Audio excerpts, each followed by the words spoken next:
कर देते हैं तो बट ऑब्वियसली बात है उस रिवर सिस्टम पे जो भी आश्रित प्राणियां होंगे उनको भाई साहब एडवर्स इफेक्ट पड़ेगा। तो जो भी लोग यहाँ पे इस रिवर पे डिपेंड कर रहे थे अभी अब क्या करेंगे, इनको यहाँ से जाना पड़ेगा। तो it will lead to migration of both animals and migration of human beings as well. कुछ लोग तो डाई आउट ही हो जाएंगे, ठीक है। So the obstruction of the flow of river water may have adverse effects on the living world in the river. Wind energy, electrical energy generated using wind. तो wind से जो इलेक्ट्रिकल एनर्जी जनरेट होती है उसको हम बोलते हैं wind energy. Electrical generation using wind energy is done with the help of a wind turbine. Wind turbine है, a wind turbine is a machine used to convert the kinetic energy of the wind to electrical energy. तो kinetic energy भाई साहब किस में convert हो रहा है भाई साहब, इलेक्ट्रिकल एनर्जी में। अ wind turbine consist of rotating blades, a gear box and a generator. तो रोटेटिंग ब्लेड्स होते हैं, एक गियर बॉक्स होता है और एक जनरेटर होता है, ठीक है। When the wind strikes the blade of the turbine, the blades rotate। तो ये ब्लेड भाई साहब बहुत जोर से रोटेट होते हैं, ठीक है। The axle of the turbine is connected to the electric generator through a gearbox। इससे भाई साहब गियर बॉक्स से कनेक्टेड है, ठीक है। It is connected to a gearbox। The gearbox is used to increase the rotations per unit time। तो ये rotations per unit time भाई साहब इसका increase होता है, ठीक है। In this way, the rotating blades run the turbine, which in turn drives the generator to produce electricity। तो होता क्या है, ये विंड टर्बाइन आप जहाँ कहीं भी मर्जी होगा वहाँ नहीं रहे। देखो जैसे यहाँ पे हवा आएगी क्या ज़्यादा, बिल्डिंग्स बहुत ज़्यादा है, आपने अगर यहाँ पे विंड टर्बाइन, तो होता क्या है जहाँ पे बहुत ज़ोर से हवा आती हो ये विंड टर्बाइन भाई साहब घूमेगा, तो ये रोटेटिंग ब्लेड से क्या होगा, विंड एनर्जी जनरेट होगी। अभी तुम अगर यहाँ पे लगा दोगे विंड टर्बाइन तो मतलब ये रोटेटिंग यहाँ पे मैग्नेट्स हैं, ये मैग्नेट्स जब घूमेंगे तो इससे इलेक्ट्रिसिटी जनरेट होगी। लेकिन अगर तुम यहाँ पे लगा दोगे हवा ही नहीं आएगी भाई साहब, तो आपको मतलब ऐसे जगहों पे विंड टर्बाइंस लगाना पड़ेगा जहाँ पे अनइंटरप्टेड हवा हो, बहुत दूर से और बहुत दूर तक उस हवा को कोई इंटरप्ट ना कर पाए, ठीक है। जैसे desert areas, Rann of Kutch जैसे है भाई साहब, आपका खुला एरिया है, बहुत बड़े बड़े फील्ड्स हैं, ठीक है, या किसी पहाड़ के ऊपर भाई साहब, ठीक है, तो या किसी बहुत बड़े बिल्डिंग के ऊपर, ऐसे जगहों पे आप विंड टर्बाइंस का कंस्ट्रक्शन कर सकते हैं, ठीक है। तो stages in electric generator using wind energy. तो एक विंड होती है जो रिक्वायर्ड वेलोसिटी, विंड की एक रिक्वायर्ड वेलोसिटी होती है, जब वो विंड टर्बाइन पे स्ट्राइक करती है विथ लार्ज फिन्स, बहुत बड़े बड़े भाई साहब ऐसे आर्म्स होते हैं विथ लार्ज फिन्स, तो ये घूमेगा, ठीक है। Wind turbine with large fins, तो ये भाई साहब जनरेट करेगा क्या, electrical energy. Electrical energy will be generated. So wind with required velocity, it hits the wind turbine with large fins, this will go into the generator and the generator will generate electrical energy, ठीक है, clear है। इस तरह से wind energy generate होती है। In this way the rotating blades run the turbine which in drives the generator to produce electricity. तो ये जनरेटर को ड्राइव करता है और इलेक्ट्रिसिटी प्रोड्यूस होती है। तो काइनेटिक एनर्जी किस में होती है, विंड में बहुत जोर से आ रही है। काइनेटिक एनर्जी फिर किस में आती है भाई साहब, टर्बाइन में, और फिर ये इलेक्ट्रिकल एनर्जी जनरेट हो रही है। So there is kinetic energy in the wind, the kinetic energy goes into the turbine and finally from the turbine it actually goes into the, it produces electrical energy। transformation of energy in an electric generator using wind energy। solar energy को हम कैसे use करते हैं भाई साहब, using the energy in sunlight electrical energy can be generated in two ways using solar photovoltaic cell। photovoltaic cell, photo मतलब light और voltage, voltaic मतलब voltage, ठीक है, using solar, the process of a solar photovoltaic cell converting solar radiations energy directly into electrical energy is called photovoltaic effect. तो यहाँ पे क्या हो रहा है भाई साहब, सोलर फोटोवोल्टाइक सेल है और ये कन्वर्ट कर रहा है solar radiation energy directly into electrical energy. Solar radiation energy को डायरेक्टली इलेक्ट्रिकल एनर्जी में कन्वर्ट कर रहा है। इसको हम बोलेंगे solar photovoltaic cell. The electrical energy generated through this energy transformation process is direct in nature. तो इसको आपको एसी में कन्वर्ट करना पड़ेगा, ऑल्टरनेटिंग करंट में कन्वर्ट करना पड़ेगा, ठीक है। Many solar cells connected in series and parallel combinations to generate the required current and potential difference constitute solar panels। तो ये सेल होता है भाई साहब, बहुत सारे सेल्स को आपने ऐसे कनेक्ट किया हुआ है। दिस इज बेसिकली अरे ऑफ सेल्स, ठीक है, बहुत सारे सेल्स को हम ऐसे कनेक्ट करते हैं। आज की तारीख में गवर्नमेंट इस चीज़ को बढ़ावा दे रही है, तो आप सब्सिडाइज रेट्स में सोलर पैनल्स को खरीद सकते हैं। सब्सिडाइज रेट्स मतलब at a very lower price than what actually it is, ठीक है। गवर्नमेंट सब्सिडाइज रेट में इसको बेच रही है। तो जैसे आपके ये एलईडी बल्ब जब हो रहे थे तब गवर्नमेंट सब्सिडाइज रेट में एलईडी बल्ब बेच रही थी, देखो, ठीक है। मतलब जो भी आपके इलेक्ट्रिकल ऑफिसेस हैं जहाँ पे आप इलेक्ट्रिसिटी बिल जमा करते हैं, वहाँ पे सब्सिडाइज रेट्स में आपको इलेक्ट्रिकल एलईडी बल्ब मिल रहे थे। आज की तारीख में तो एलईडी है, कोई भाई साहब ओरिजिनल ट्यूबलाइट या कोई भाई साहब ज़्यादा करके आपका बल्ब यूज़ नहीं कर रहा है, everybody is using these LEDs, ठीक है। तो इससे काफ़ी सारा इलेक्ट्रिसिटी बचता है, ठीक है। तो गवर्नमेंट सोलर पैनल्स को इनकरेज करने के लिए सब्सिडी में प्रोवाइड कर रही है, सब्सिडी मतलब कम पैसों में प्रोवाइड कर रही है। मतलब अगर हम चाहें तो इनको अवेल करके काफ़ी सारा चीज़ बचा सकते हैं, ठीक है। मतलब जैसे मैं अपने बिल्डिंग में इसको लाने की कोशिश कर रहा हूँ, लेकिन मतलब थोड़ा सा बजट का इशू है, फिर हम देख रहे हैं कि काफ़ी सस्ते में इस चीज़ को हम मुहैया करा सकते हैं, और इससे हमारे बिल्डिंग में जितने भी कंपाउंड के लाइट हैं, मतलब जितने भी नीचे के लाइट हैं, वो आपके आ जाएंगे, ठीक है। फिर आपका लिफ्ट वगैरह भी चल सकता है। तो ये सोलर एनर्जी है। इसका एक ही ड्रॉबैक है फोटोवोल्टाइक सेल का कि ये भाई साहब डीसी करंट प्रोड्यूस करता है, और आज की तारीख में हमने सारे फॉर्मेट्स ऑफ करंट एसी में डाल रखे हैं। तो आपके जितने भी आपके गैजेट्स हैं या जितने आपके इलेक्ट्रिकल इक्विपमेंट्स हैं, they are all design to work on an AC mode, ठीक है।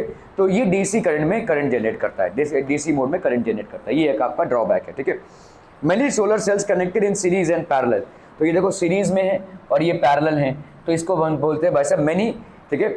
Many solar cells connected in series and parallel combinations to generate the required current and potential difference constitute solar panels. Many such solar panels are then connected in series to form a solar string, and many such solar strings are further connected in parallel to form a solar array. So this is basically a solar array, ठीक है। Series और parallel में काफ़ी सारे connections, तो this will basically constitute a solar array. Many solar arrays together generate a power of megawatt capacity which is in the form of DC. ये भाई साहब डायरेक्ट करंट होता है, ठीक है, डायरेक्ट करंट होता है, ठीक है। सो ये जाता है भाई साहब इन्वर्टर एंड ट्रांसफार्मर, फिर वहाँ से पावर ग्रिड में, ठीक है। सो ये सारी चीज़, तो ये सोलर एरे है, देखो ये सोलर एरे है। यहाँ से जो भी जनरेट होता है ये इन्वर्टर एंड ट्रांसफार्मर से होता हुआ पावर ग्रिड से फिर आपका चला जाता है कहाँ पे, इलेक्ट्रिकल डिस्ट्रीब्यूशन में। लेकिन आपके डीसी करंट को एसी में कन्वर्ट करना ही पड़ेगा, ठीक है। The DC power generated is converted into AC power using an inverter. तो एक इन्वर्टर को हमको यूज़ करना पड़ता है, ठीक है, ताकि इसको हम भाई साहब किस में कन्वर्ट कर सकें, एसी में, ठीक है। क्लियर समझ में आ रहा है। डीसी जैसे देखो ये वाला छोटा एक इन्वर्टर है, ठीक है। ये इन्वर्टर हमने क्यों लगा के रखा है, क्योंकि पावर फ्लक्चुएशंस होते हैं, कभी कभी वोल्टेज ऊपर नीचे होता है, कभी कभी भाई साहब लाइट फटाक से चली जाती है, तो हमारा कंप्यूटर डैमेज हो सकता है। तो इसीलिए इसमें एक steady flow of current maintain करना पड़ेगा। उससे कम में अगर आप जाएंगे तो ये जो इक्विपमेंट है वो डैमेज हो सकता है, ठीक है। तो इसीलिए देखोगे आप कंप्यूटर्स में हमेशा आप एक यूपीएस लगाते हैं आप, ठीक है। यूपीएस का मतलब uninterrupted power supply, UPS means, तो दिस इज ऑल्सो यूपीएस, ठीक है। It means uninterrupted power supply. जब आप कंप्यूटर्स, लैपटॉप्स की बात नहीं कर रहा हूं मैं यहाँ पे, क्योंकि लैपटॉप्स तो बैटरी पावर से आपका चार्ज होता है, लेकिन मैं सिस्टम्स की बात कर रहा हूँ। आपके जो पावर सिस्टम्स होते हैं तो वो यूपीएस से ऑपरेट होते हैं। यूपीएस मतलब पहले करंट आएगा यूपीएस में, फिर करंट जाएगा आपके इसमें, ताकि आपको पावर बैकअप मिले। आप समझ लो कंप्यूटर में काम कर रहे हैं और अचानक से लाइट चली गई, तो अभी भाई साहब सेव भी नहीं हुआ, पूरा उड़ जाएगा, ठीक है। तो इसीलिए मतलब आपको 10-15 मिनट मिल जाए before you basically save that and basically close and shut down. और कभी कभी क्या होता है कि अगर आपका अचानक सिस्टम शट डाउन हो जाता है तो आपके भाई साहब हो सकता है माइक्रोसॉफ्ट फिर से रन करना पड़े, ये सब आपके उड़ जाते हैं, ठीक है। विंडोज़ में प्रॉब्लम हो जाता है, तो ये सारी चीज़ें हो जाती हैं, ठीक है। तो ये सारे टेक्निकल डिफॉल्ट्स ना हो, इसलिए यूपीएस का बैकअप आपको रखना पड़ता है। अनइंटरप्टेड पावर सप्लाई होता है ये। प्लस कभी कभी आपके वोल्टेज फ्लक्चुएशन भी आते हैं, बहुत ज़्यादा हाई वोल्टेज आ गया, आपने सुना होगा कि इतना ज़्यादा हाई वोल्टेज मेरा टीवी उड़ गया भाई साहब, ठीक है। तो सिस्टम भी उड़ सकता है भाई साहब ऐसे, आपका हाई वोल्टेज अगर आ गया अचानक से। तो हम सोफिस्टिकेटेड चीज़ों को ज़्यादा करके वोल्टेज, मतलब हम उसमें क्या लगा के रखते हैं बेसिकली आपके, हाँ नहीं, अलग अलग भाई साहब वोल्टेज रेगुलेटर्स होते हैं, स्टेबिलाइजर बोलते हैं हम इसको, ठीक है। आज की तारीख में जितने भी आपके इक्विपमेंट्स आ रहे हैं उनके पास स्टेबिलाइजर ऑलरेडी रहता है, ठीक है। लेकिन स्टेबिलाइजर लगाते हैं ताकि वोल्टेज जो है तो उतना ही मिले जितना उसको ज़रूरी है, उससे ज़्यादा में भी वो उड़ जाएगा, उससे कम में भी वो उड़ जाएगा, ठीक है। ओके, सो डीसी आपने कुछ दिन पहले देखा था कि मैं क्लास नहीं ले रहा था क्योंकि वोल्टेज बहुत कम था, मतलब लाइट तो थी लेकिन वोल्टेज बहुत कम था, पंखा चल रहा था, ठीक है। उसमें हम पढ़ा तो सकते हैं लेकिन इसको ऑपरेट नहीं कर सकते, दैट इज़ वन प्रॉब्लम, ठीक है।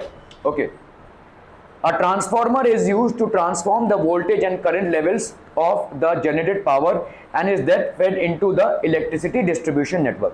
यहाँ से भाई साहब आपके इलेक्ट्रिसिटी डिस्ट्रीब्यूशन नेटवर्क में जाता है। तो आपके पहली बात तो है डीसी पावर जनरेट होता है सोलर पैनल से। ये डीसी पावर एसी पावर में कन्वर्ट होता है by means of an inverter और transformer and then it is basically supplied to a power grid. ठीक है। अच्छा, ट्रांसफार्मर का फंक्शन क्या है? ट्रांसफार्मर वोल्टेज लेवल्स को मेंटेन करता है। ठीक है। तो डीसी में क्या होता है, मतलब आपका इन्वर्टर क्या कर रहा है, इन्वर्टर डीसी से एसी में कन्वर्ट कर रहा है और ट्रांसफार्मर क्या कर रहा है, रिक्वायर्ड जो वोल्टेज आउटपुट चाहिए वही सप्लाई कर रहा है। A transformer is used to transform the voltage and current levels of generated power and is then fed into the electric distribution network. ठीक है। Using solar thermal power plant, in solar thermal power plant the solar energy from the sun is converted into electrical energy। तो यहाँ पे भाई साहब आपने देखा photovoltaic cell से यहाँ पे सोलर थर्मल पावर प्लांट है। आपने जब इस चीज को ऐसे रखा है ना, मतलब ये ज्यादा हीट अब्सॉर्ब करेगा, this is going to absorb more heat. ये अब्सॉर्बर है। तो यहाँ पे आपका देखो फ्लो ऑफ हॉट वाटर है। ठीक है। आप जितने भी पहाड़ी इलाकों में जाएंगे ना, तो मतलब वहाँ पे जो आपको बेसिकली गीजर यूज करना ही पड़ेगा, ठीक है, क्योंकि वरना पानी से आप नहा ही नहीं पाएंगे, इतना ठंडा रहता है। ठीक है। आप नैनीताल वगैरह हिमाचल वगैरह में जाएंगे तो आप अगर होटल में रहेंगे वहाँ पे, तो आपके होटल में कंटिन्यूस गर्म पानी आएगा। और ये गर्म पानी कहाँ से आता है? गीजर से नहीं आता बच्चा, फिर तो उनका लाखों का बिल होगा। ठीक है। तो वहाँ पे इस तरीके का अरेंजमेंट रहता है, मतलब वहाँ पे सोलर पावर्स रहते हैं और ये पाइप को हीट करते हैं basically. This basically heats the pipe और वही गर्म पानी आपको आता है। ठीक है। क्या यहाँ पे आपका पावर प्लांट है। So in solar thermal power plant solar energy from the sun, तो solar energy from the sun is converted into electrical energy। तो आपका भाई साहब किस तरह से ये काम होता है? A solar thermal power plant consists of a solar panel, a condenser। तो आपका भाई साहब एक सोलर पैनल होगा, एक कंडेंसर होगा ऐसा, a turbine, a generator pump and a cooling tower। तो आपका भाई साहब ये सोलर एनर्जी है जो अब्जॉर्ब हो रही है। देखो ये सब पाइप्स जा रहे हैं इसके ऊपर से, देखो यहाँ पे दिख रहा है आपको, ये पाइप जा रहा है। तो इसका ये क्रॉस सेक्शनल डायग्राम है, ये सारे पाइप्स जा रहे हैं। ठीक है। ये सोलर पैनल है, ये स्टीम है बेसिकली। तो ये सोलर पैनल से क्या हो रहा है, ये जो पानी है गर्म होकर किस में कन्वर्ट हो रहा है? स्टीम में। और ये स्टीम भाई साहब टरबाइंस को रन करेगा। टरबाइंस को रन करेगा तो भाई साहब उससे क्या जनरेट होगी? उससे जनरेट होगी हीट। कंडेंसर क्या करेगा? वही स्टीम को क्या कर देगा? कूल कर देगा वाटर में वापस। क्या ये समझ में आ रहा है? देखो इन पाइप्स में क्या होता है? पानी को भाई साहब ये सोलर पैनल्स है तो ये ऑब्जॉर्व करेंगे हीट को। ये हीट को ऑब्जॉर्व करके क्या करेंगे? पाइप्स को हीट कर देंगे। पाइप्स को अगर हीट कर देंगे तो किस में कन्वर्ट हो जाएंगे? स्टीम में। ये ऐसे जाएंगे भाई साहब स्टीम होकर कहाँ पे? टरबाइन में। टरबाइन में इसको रोटेट करेंगे तो जनरेट होगी इलेक्ट्रिसिटी और ये तो चली जाएगी इलेक्ट्रिसिटी सप्लाई। फिर उस पानी का क्या, वो स्टीम का क्या, उस स्टीम को हम पास करेंगे कंडेंसर से। कंडेंसर क्या करेंगे? उस स्टीम को वापस किस में कन्वर्ट कर देंगे? वाटर में। ठीक है। फिर से वही वाटर देखो यहाँ पे सर्कुलेट हो रहा है, यही वाटर देखो यहाँ पे आया, फिर से भाई साहब ये गर्म होकर स्टीम होकर इधर गया, फिर से भाई साहब ये वाटर, ऐसा चलता रहेगा। ठीक है। तो ये आपका सोलर पैनल कर क्या रहा है? It is absorbing heat and it is supplying that heat to these pipes, wherein these pipes have water in them and this water gets converted into steam। This steam goes into the turbines, moves the turbines, generates electricity। तो हमको electricity मिल गई। After generating electricity, the steam basically passes through what? Passes through the condenser। और steam की थोड़ी बहुत energy भी loose हो जाती है क्योंकि टर्बाइंस को जब वो रोटेट कर रहे हैं तो अपनी एनर्जी उसको ट्रांसफर कर रहे हैं। तो जब एनर्जी गिरती है तो और जल्दी ही उनका भाई साहब वाटर में कन्वर्जन होगा। ठीक है। Okay. So the solar panel consist of many reflectors that reflect and concentrate solar additions on absorbers. तो आपने भाई साहब यहाँ पे अब्जॉर्बर्स होते हैं। ठीक है। तो यहाँ पे देखो ये अब्जॉर्बर्स हैं, इन पाइप्स में अब्जॉर्बर्स होते हैं। जैसे आपने मैग्नीफाइंग ग्लास देखा है, तो मैग्नीफाइंग ग्लास को सन पे रखोगे और वहाँ पे माचिस की तीली रखोगे तो जल उठेगा। क्या कर रहा है वो? बेसिकली पूरे सन की एनर्जी को एक जगह पे ला रहा है। ठीक है। It is basically bringing it, converging lens है बेसिकली, तो इससे हीट हो रहा है वो। ऐसा ही कुछ अरेंजमेंट यहाँ पे भी हो रहा है, पूरे सन के एनर्जी को उठा के ऐसे। डिश एंटीना देखा है आपने? डिश एंटीना ऐसा होता है ना, टेव ऐसा। क्यों? क्योंकि वो सारे रेडिएशंस को एक जगह पे कन्वर्ज करेगा जो फोकस पे है। तो ऐसा ही यहाँ पे भी है। ये जो आपका सोलर पैनल है ये ऐसा है, तो सन के रेज में गिर रहे हैं, सन के रेज गिरने के बाद कहाँ पे कन्वर्ज होंगे? फोकस पे, और इसी फोकस पे रहेगा पाइप और इस पाइप को मैक्सिमम हीट मिलेगी। पूरे सन की एनर्जी जो है तो मैक्सिमम यहाँ पे आएगी। Are we getting this people? ये सोलर पैनल आपको दिख रहा है इस तरीके का है। तो ये सोलर पैनल पे ऐसे इनफाइनाइट डिस्टेंस से जो रेज आते हैं वो पैरेलल होते हैं and parallel raise after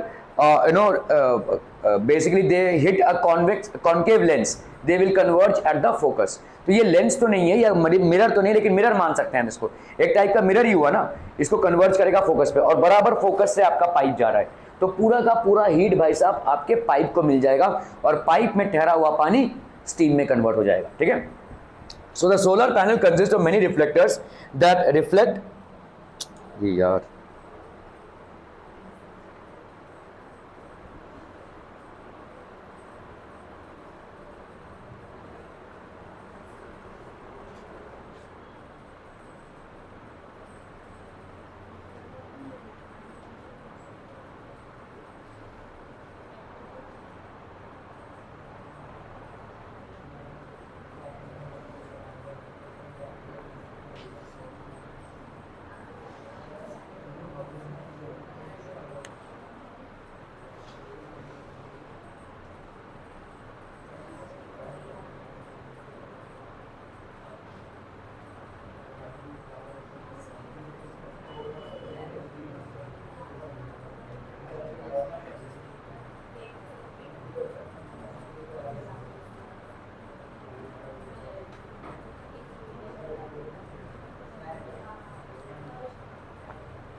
Okay, the solar panel consists of many reflectors that reflect and concentrate solar radiations on absorbers, thus converting the solar energy into heat energy. Using this heat energy, steam is generated. Okay? This steam is used to drive the turbine, which in turn rotates the generator, and electrical energy is produced. Okay?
Okay, the steam is used to drive the turbine, which in turn rotates the generator, and electrical energy वैसा produce होती है. This steam is converted back into water with the help of condenser. तो यहाँ पे condensers लगे हुए हैं या cooling towers लगे हुए हैं, ठीक है. Once the steam is condensed back to water, it is recirculated back to the solar panel. तो भाई साहब फिर से वो solar panel में recirculate होता है, ठीक है. Advantages of solar energy. Solar energy is a renewable source of energy. Solar energy does not cause pollution. तो बहुत बेस्ट फॉर्मेट है एनर्जी का, इसमें कोई पोल्यूशन नहीं होता है. लिमिटेशन क्या है? It is difficult to employ. कभी कभी आपके वेदर कंडीशन सोलर मतलब देखो बारिश का मौसम चल रहा है तो इसमें ज़्यादा सोलर एनर्जी अब्जॉर्ब नहीं होगा, तो ये एक प्रॉब्लम है. It is difficult to employ. Solar energy can not be used at night और ऑन क्लाउडी डेज और on rainy days as well. वो आप नहीं कर सकते हैं क्योंकि सोलर पैनल्स इफेक्टिवली फंक्शन ही नहीं करेंगे. सोलर मतलब आपका भाई साहब सन ही नहीं रहेगा तो कहाँ से ऑपरेट करेंगे ये? बड़ी हंसी आ रही है तुमको। Solar energy is not available uniformly during the day time and at all places on the earth. तो भाई साहब दिन के टाइम पे भी बहुत बड़े पैमाने पे देखो, जैसे अगर सनराइज में देखोगे तो बहुत कम सोलर एनर्जी है, नून टाइम में सबसे ज़्यादा सोलर एनर्जी है, और भाई साहब आपके सनसेट में सबसे ज़्यादा सोलर एनर्जी होती है। ठीक है, हाँ हाँ बोलो ना, बोलो बोलो। In a hydroelectric power plant dash energy in water is converted into electrical energy. नहीं, कहां से सोलर? हाइड्रोइलेक्ट्रिक जा रहा है जोर से, आपने भाई साहब इसको स्टॉप कर दिया, तो पहले क्या था? Kinetic energy, kinetic energy, potential energy, potential energy, kinetic energy, kinetic energy से इलेक्ट्रिकल एनर्जी प्रोड्यूस हो रही है। ठीक है, so in hydroelectric power the potential energy, तो आपका भाई साहब ये काइनेटिक एनर्जी था, इसको आपने रोक दिया और बढ़ाते बढ़ाते बढ़ाते बढ़ाते आपने क्या बढ़ाया? इसका पोटेंशियल एनर्जी बढ़ाया। यही पोटेंशियल एनर्जी को जब आप फॉल कराएंगे तो ये काइनेटिक एनर्जी में कन्वर्ट होगी और टर्बाइंस घूमेंगे। ठीक है, choose the incorrect statement. No fuel is burned in a hydroelectric power plant. Electric generation using fossil fuels is an environmentally friendly thing. No fuel is burnt in an hydroelectric power plant. क्या ये सही है? Hydroelectric power plant में क्या आप किसी fuel को burn कर रहे हैं? स्ट्रीम है, आपने काइनेटिक एनर्जी को रोका, पोटेंशियल एनर्जी बढ़ाया, काइनेटिक एनर्जी आया, ठीक है, इलेक्ट्रिकल, तो कोई फ्यूल यूज नहीं हो रही है, तो it is correct. Electrical generation using fossil fuels in environment friendly, no, क्योंकि फॉसिल फ्यूल्स मतलब आपके होते हैं कोल, कोल को अगर आप बर्न करेंगे तो आपके सल्फर प्रोड्यूस होगा, भाई साहब कार्बन डाइऑक्साइड प्रोड्यूस होगा, it will not be N environmental friendly process. ठीक है, okay, complete the table dash water turbine generator electrical energy different stages in hydroelectric hydroelectric power plant. बोला हो, बोला। वाटर टर्बाइन जनरेटर और electrical energy, water reservoir with potential energy, तो water का tank create करते हैं हम, भाई साहब ये रिजर्वर आ रही है, हमने इसको वाटर रिजर्वियर बना दिया, वाटर को स्टोर किया जा रहा है यहाँ पे, स्टोर करते करते करते जब उसका हाइट बहुत ज्यादा बढ़ जाता है, so it is gained a subsequent amount of potential energy, फिर उसको रिलीज करेंगे काइनेटिक एनर्जी, टर्बाइन घुमा और फिर क्या जनरेट होगा? Electrical energy. ठीक है, okay, the electricity generated to the photovoltaic cell, DC, okay, direct current. ठीक है, electrical generation using wind energy is done with the help of a, ये क्या होगा? ठीक है, with the help of a wind turbine, with the help of a wind turbine. भाई एक minute देना मेरे को, just one moment. Okay, so in the given electrical energy, भाई साहब इन the given diagram electrical energy is generated using, यहाँ पे कौन सा है भाई साहब? टर्बाइन, भाई साहब। ठीक है, सो टर्बाइन घूम रहा है, टर्बाइन घूम रहा है तो आपका दिमाग भी घूम रहा है, लालम लाल भाई साहब, अच्छा ये, thank you, good. Okay, so आपका in the given diagram electrical energy is used generate, तो electrical energy is generated using wind energy, हम यहाँ पे विंड एनर्जी को यूज करते हुए क्या जनरेट कर रहे हैं? Electrical energy. Okay, state whether true और false in thermal solar power plant solar energy is directly converted into electrical energy. तो थर्मल सोलर पावर प्लांट में क्या हो रहा है? Thermal solar power plant the solar energy directly converted into electrical energy, it is false. Why false? Why false? हाँ, तो it is directly नहीं, DC energy बना रहा है, इलेक्ट्रिकल एनर्जी है, अभी डीसी एसी तो हमारा फॉर्मेट है। हाँ, क्या होगा? रीजन क्या होगा? Solar in thermal solar power plant solar energy is directly converted into electrical energy।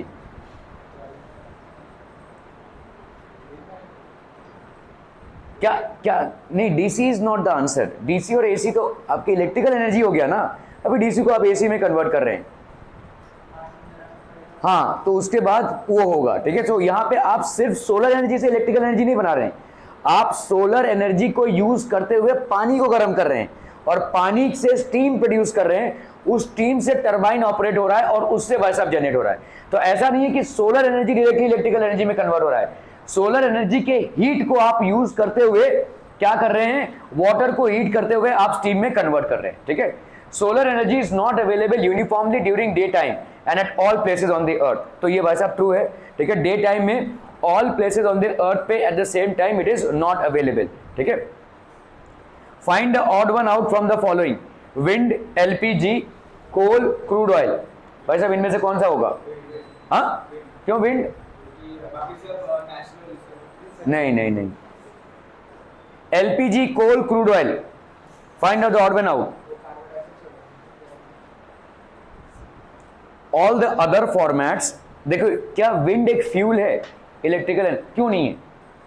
Fuel है ना भाई साहब। विंड की एनर्जी से ही तो आपका क्या जनरेट हो रहा है? इलेक्ट्रिकल एनर्जी जनरेट हो रही है। बाकी सारे भी फ्यूल्स हैं, ठीक है, लेकिन बाकी सारे फ्यूल्स को भी हम यूज करते हैं किसमें? एनर्जी जनरेट करने के लिए। कहीं पे थर्मल पावर प्लांट है तो हम आपको भाई साहब कोल यूज करेंगे या एलपीजी यूज करेंगे। तो बाकी सारे फॉर्मेट्स में प्रॉब्लम यह है कि साथ ही साथ क्या जनरेट होगा?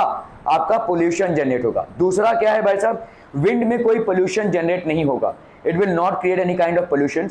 दूसरा क्या है? Wind is an inexhaustible source of energy. आपने अगर विंड को यूज किया तो फिर हवा बहना बंद हो जाएगा, ऐसा नहीं होगा।